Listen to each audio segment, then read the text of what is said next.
And now they're faced with a very real prospect of Donald Trump becoming the leader of the party, and it absolutely drives them crazy. They just cannot imagine sharing. Well, because he's an outsider. He's not them. He's not part of the club. He's uncontrollable. You know, he hasn't been through the initiation rites. He didn't belong to the secret society. You know, he hasn't been through the initiation rites. He didn't belong to the secret society.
Because you used the word Christian.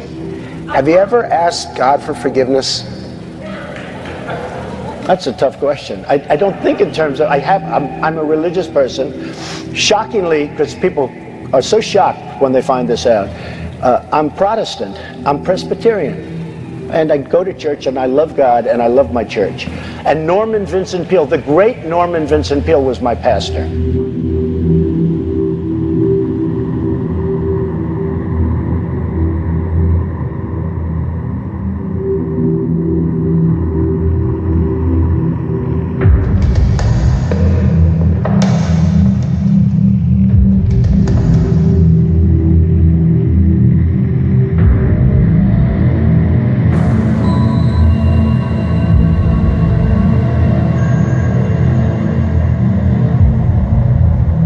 Even though we're Christian. Dr. Norman Vincent Peale, Frank, would give a sermon.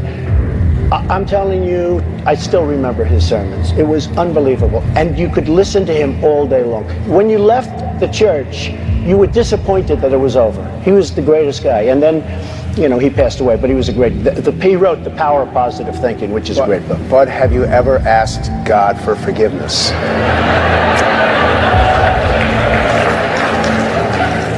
I don't bring God into that picture. I don't. But in terms of officially, I could say absolutely, and everybody. I don't think in terms of that. I think in terms of let's go on and let's make it right. The Bible, you talked about The Art of the Deal, great book.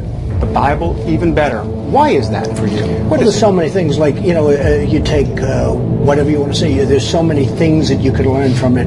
Proverbs, the chapter, never bend to envy. I've had that thing all of my life where people are bending to envy. Proverbs, the chapter, never bend to envy. I've had that thing all of my life. Proverbs, the chapter, never bend to envy.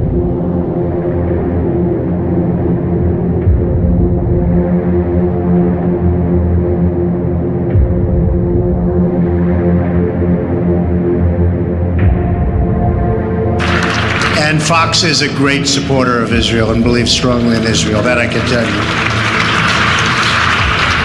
I want to thank my Jewish daughter. I have a Jewish daughter. This wasn't in the plan, but I'm very glad it happened. I'm here.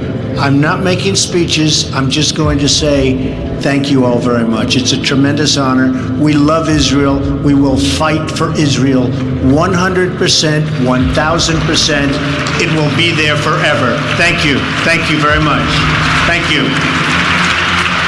We will fight for Israel 100%, 1,000%. It will be there forever. It will be there forever. We're actually taking advantage of Israel, if you think about it. Because what we did with that stupid deal with Iran is the worst thing that has probably happened to Israel. Israel, since day one, I would say maybe, potentially the worst thing that's ever happened to Israel. And I have so many Jewish friends where they go, I don't know what happened to Obama. They support him. We'll be in war because And they say, I don't know what happened. And some continue to support him. It's almost like, what are we doing? They support him. They're having fundraisers for him. But they say, yeah, he's feeding this great family. And then he walks into the room, they give him money. The whole thing is crazy. He has been so bad to Israel. And Bibi is a great guy. I know him. I was like this. And I thought he made a great tweet the other day. You know, I was one of the few people, I think the only one, he asked me to make an ad for him for his campaign. My name is Donald Trump, and I'm a big fan of Israel. And frankly, a strong prime minister is a strong Israel. And you truly have a great prime minister. In Benjamin Netanyahu, there's nobody like him. He's a winner, he's highly respected, he's highly thought of by all. And people really do have...